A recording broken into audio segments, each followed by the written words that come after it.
Hola, hola. Bueno, este será el último capítulo continuo. ¿Por qué? Porque los Raos van en el capítulo 18, pero liberados solo hasta el 14. He buscado en páginas en coreano, en inglés, en español y solo un scan la está trabajando. Sin embargo, para conseguirlos hay que pagar, entonces de todas maneras los liberan en cierta cantidad de tiempo, así que prefiero esperar a que los liberen. Y también porque la novela va avanzando poco a poco. En este momento tengo hasta el capítulo 24 y Scan, que la está traduciendo, también va en el capítulo 50 si no me equivoco. Pero eso también, como dije, se compra o se liberan poco a poco. Entonces nos toca esperar un poquito porque al parecer esta historia es difícil de conseguir, al menos gratis. En total son 179 capítulos, más 20 de dos historias paralelas. Así que, como ven, nos queda mucha historia. Al menos hasta el próximo año nos las vamos a aventar. Esta vez no les voy a dar spoiler porque no he leído la novela completa. Solo sé quién es el ML y por eso me llamó la atención la historia, porque me pregunté, o sea, ¿cómo? ¿Por qué se quedó con él? Pero bueno, nos queda mucha Olivia para rato y todas las encrucijadas que le deparan para llegar a su final feliz. Lamento de verdad que se haga tan larga la espera, pero como dije, eso no depende de mí. Sin embargo, les prometo que vamos a llegar al final, siempre que no la cancelen o al menos el manga. Pero sí, en caso de que la lleguen a cancelar, pues seguiría narrando nada más la novela sin imágenes, como hicimos en la historia paralela de la Era de la Arrogancia. Bueno, antes de comenzar el capítulo, quiero darles las gracias por todo el apoyo que nos dan y espero que sigan disfrutando de estas historias y se dejen encantar por la magia de Sueños y Letras. El final de Un divorcio inconcluso. Capítulo 21. Emboscada. Me lo dijo Madame Loren. Ese collar. La voz de Annelien tembló tanto como sus ojos color ámbar. Antes de que pudiera terminar sus palabras, pronunciadas con vacilación, llamaron a la puerta y entró la secretaria con el té. Un breve silencio se hizo entre ellos. En cuanto la secretaria se fue, Annelien preguntó: ¿Cuál es tu relación con esa mujer? En los negocios, la confianza lo es todo. Claramente la había juzgado mal. ¿Por qué el collar de Annie Hulber estaba con esa mujer? Adam Loren dijo que se lo prestaste. Su voz temblorosa empezó a ahogarse por la emoción. ¿Esta es tu forma de castigarme? ¿Convertirme en el hazmerreír comparándome con esa miserable bastarda? Para conservar su último vestigio de dignidad, la princesa se mordió el labio en lugar de llorar. Edgar observaba impasible, como si presenciara una obra mal representada. El único arrepentimiento que sentía tras ver la misma obra durante 3 años era ser el único espectador. Si existiera un premio por hacerse la víctima siendo la agresora, esta mujer lo ganaría sin dudarlo. Edgar podía apostar toda su fortuna a eso. Desafortunadamente, no hubo interesados. Sonrió brevemente antes de borrar la sonrisa de sus labios. Fuiste tú quien pidió la ruptura. Mientras miraba fríamente a Annelien, su rostro se puso pálido. No estoy obligado a informarle mi vida privada a la princesa. Cerró los ojos un momento y luego los abrió de nuevo. Su mirada ahora era tranquila y relajada. Una suave sonrisa regresó a su rostro. Había explicado lo suficiente para que cualquiera lo entendiera. ¿No lo crees, Annie? Al escuchar su nombre pronunciado con tanta suavidad, las lágrimas de Annelien finalmente cayeron. Lo siento, Ed. Los sollozos entrecortados pronto se convirtieron en llanto intenso. Por favor, perdóname. La frase. Pedir perdón fue el final más aburrido e inimaginable para esta obra absurda. Qué creativo y descarado. Edgar se puso de pie. Bueno, entonces, cuídate. Hizo una reverencia cortés a la princesa de una nación y salió de la oficina sin dudarlo. En ese momento, su mente estaba completamente absorta en el tren con destino a Nautín. ¿Estaba Olivia Blanchett en ese tren? Esa era su mayor preocupación. El tiempo era horrible. Incluso la icónica torre del reloj de Lytton, visible desde cualquier punto de la ciudad, estaba oculta por una espesa niebla. Cualquier deseo de disfrutar tranquilamente de la belleza de Lytton una última vez había sido abandonado hacía tiempo. Ahora solo podían esperar que el carruaje llegara a tiempo a la estación. Iba tan despacio que parecía arrastrarse por el hielo. ¿Crees que lo lograremos? Annie miró a Olivia con preocupación en los ojos. Olivia sacó un reloj de bolsillo y miró la hora. Era un regalo de despedida de Elaine. 12:15. Estaban con el tiempo medido. Pero si el carruaje se movía ahora, aún tenían tiempo. Si lo perdemos, podemos tomar el próximo tren, o irnos mañana, dijo con calma, acariciando el dibujo de enredadera en el reloj cerrado. Edgar, ten cuidado con ese hombre. Olivia había preguntado qué significaba eso.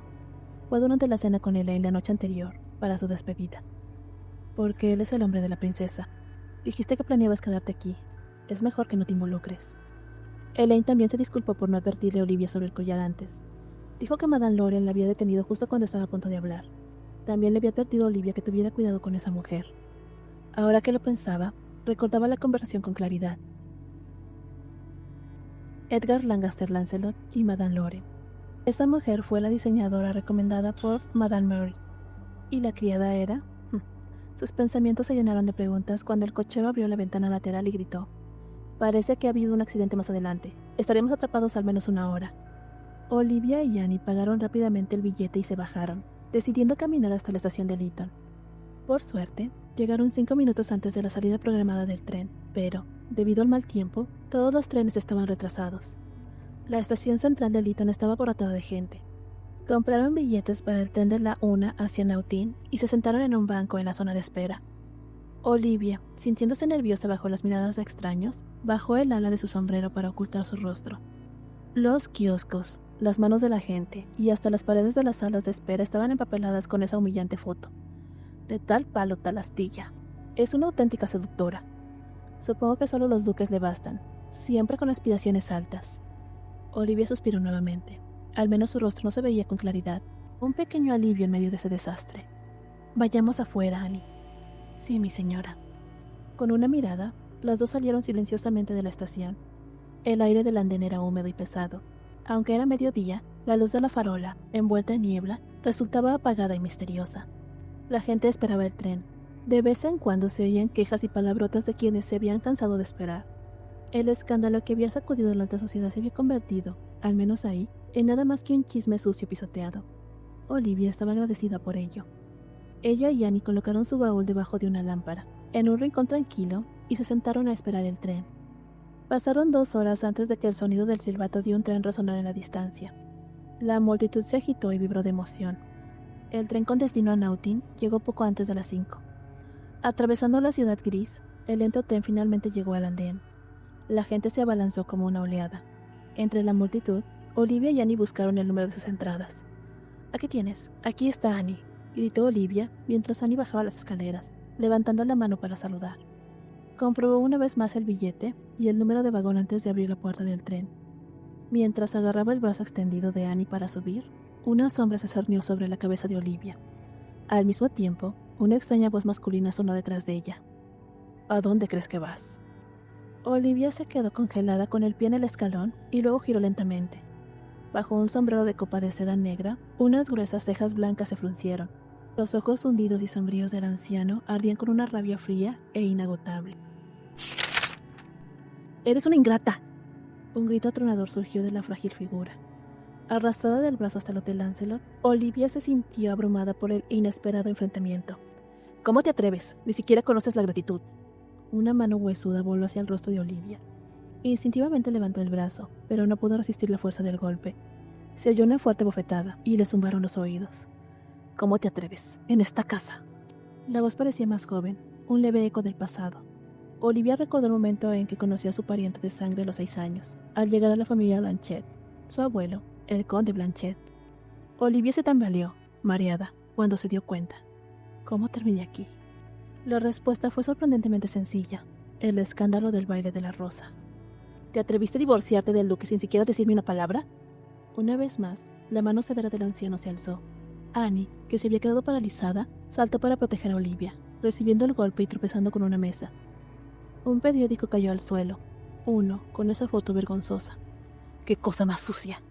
El conde golpeó la mejilla de Olivia una y otra vez, su respiración entrecortada silbando con furia.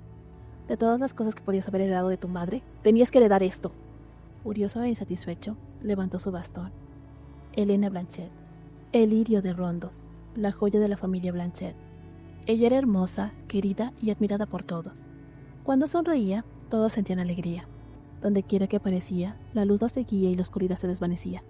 Todos esperaban que se convirtiera en la princesa heredera. Era tan natural como la primavera después del invierno, hasta que se enamoró del marido de su mejor amiga. El mundo de Elena era perfecto. Me humillaron, nos deshonraron por tu culpa. ¿Por qué dejaste tu título? El conde nunca olvidaría ese día. Johann Leopold, ese muchacho se había convertido en duque gracias a él. Debería haber estado agradecido. Debería haber hecho una reverencia en agradecimiento. Pero en lugar de eso, Johann lo miró con desprecio, como si fuera escoria. No esperaba una cálida bienvenida después del divorcio, pero tampoco esperaba ese tipo de humillación. Pensé que ya habías recuperado el precio de la venta de tu nieta. Yerno. Conde, usa el título correcto. Al recordar su encuentro privado con Johann, el conde golpeó su bastón con furia. No, deténgase, por favor, señor. Temblando de miedo, Annie volvió a bloquear el paso del conde. Olivia, que había permanecido aturdida, la miró fijamente, sus labios sangraban por el golpe. Eso la sacó de su ensimismamiento. Por favor, deténgase. Olivia habló fríamente. La punta del bastón del conde temblaba de ira. Ya soy una adulta. De ahora en adelante, tomaré mis propias decisiones. Su mirada resuelta se encontró con la de él mientras hablaba con claridad y firmeza. Creo que el favor de criarme ha sido recompensado en su totalidad con el dinero que recibió de la casa del duque. Mocosa arrogante. ¿Crees que todo lo que hice por ti es suficiente? Aceptar a alguien como tú es una vergüenza para la familia. ¿Sabes lo que tu presencia ha hecho con el apellido Blanchet? El conde se burló. La niebla del exterior se había convertido en una oscuridad ennegrecida. Nadie había encendido las lámparas, y la voz del conde resonaba inquietantemente en la habitación en penumbra. Esto no ha terminado. Sé que recibiste mucha ayuda, y cada vez que tu negocio fracasaba, era por culpa de mi tío. La cabeza de Olivia se giró violentamente hacia un lado. Entonces, la oscuridad se tragó su vista.